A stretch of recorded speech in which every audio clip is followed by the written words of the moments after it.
10 పంజాబ్ గుర్తింపును పంజాబీల ఆత్మగౌరవాన్ని మోదీ దెబ్బతీసే ప్రయత్నం చేశారన్నారు మాజీ ప్రధాని మన్మోహన్ సింగ్. ప్రపంచానికి శాంతి సందేశాన్ని ఇచ్చిన గాంధీ గురించి తెలియకపోవడం మోదీ అవివేకమని విమర్శించారు కాంగ్రెస్ నేతలు. ఎన్నికల ప్రచారంలో నిత్యం విపక్షాలను విమర్శించే బీజేపీ లీడర్లకు నిరుద్యోగం, ద్రవ్యోల్బణంపై మాట్లాడే ధైర్యం లేదంటూ ఫైర్ అయ్యారు.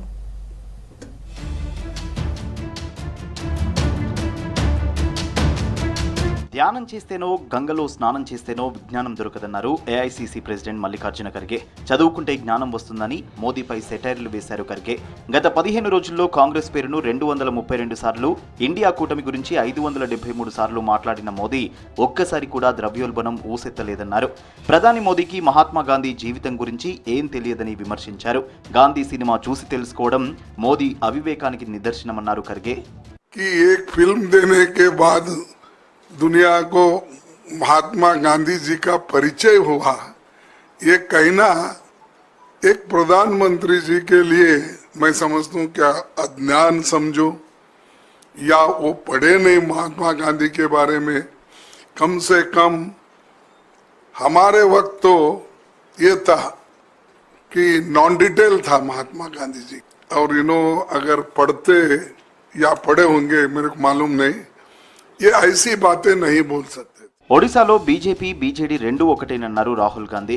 ఒడిశాలో కాంగ్రెస్ ప్రజాప్రభుత్వాన్ని ఏర్పాటు చేస్తుందని ధీమా వ్యక్తం చేశారు. తెలంగాణలో ఒక్కటిగా ఉన్న బీజేపీ, బీఆర్ఎస్ ను ఓడించి ప్రజాప్రభుత్వం ఏర్పాటు చేశామని గుర్తు చేశారు. ఒడిశా, పంజాబ్లో ఎన్నికల ప్రచారంలో పాల్గొన్నారు రాహుల్. కేంద్రం తెచ్చిన జీఎస్టీ, నోట్ల రద్దుతో పంజాబ్ రైతులకు తీవ్ర అన్యాయం జరిగిందన్నారు రాహుల్.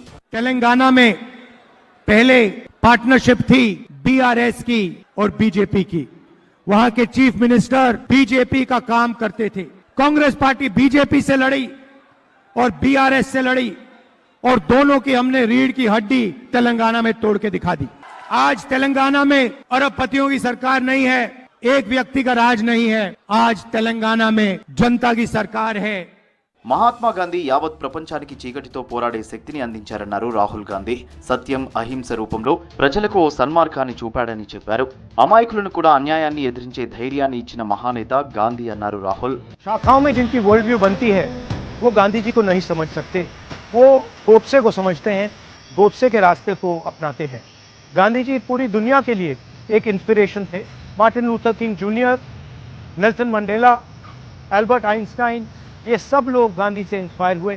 हिंदुस्तान में करोड़ों लोग गांधी का रास्ता अपनाते हैं, अहिंसा और सत्य के रास्ते पे चलते हैं. లోక్సభ ఎన్నికలపై తొలిసారి స్పందించారు మాజీ ప్రధాని మన్మోహన్ సింగ్. 10 ఏళ్లుగా బీజేపీ ప్రజాస్వామ్యంపై పదే దాడులు చేస్తోందన్నారు.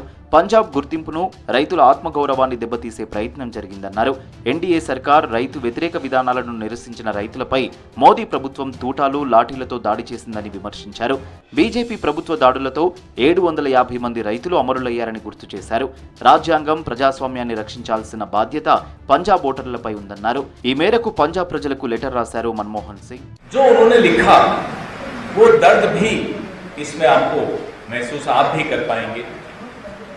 कोई भी वर्ग इस समाज का, इस देश का पिछले जब जो 10 साल 2004 से 14 के दौरान जो डॉक्टर मनमोहन सिंह जी की यूपीए की सरकार ने किया, ऐसा कोई वर्ग नहीं बचा जिसको कोई लाभ न पहुंचा. హిమాచల్ ప్రదేశ్లో విస్తృతంగా ఎన్నికల ప్రచారం చేశారు కాంగ్రెస్ నేత ప్రియాంక గాంధీ.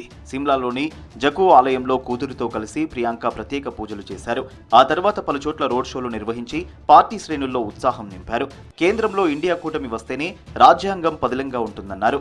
కాంగ్రెస్ అధికారంలోకి రాగానే అగ్నివీర్ స్కీమ్ రద్దు చేస్తామన్నారు ప్రియాంక గాంధీ.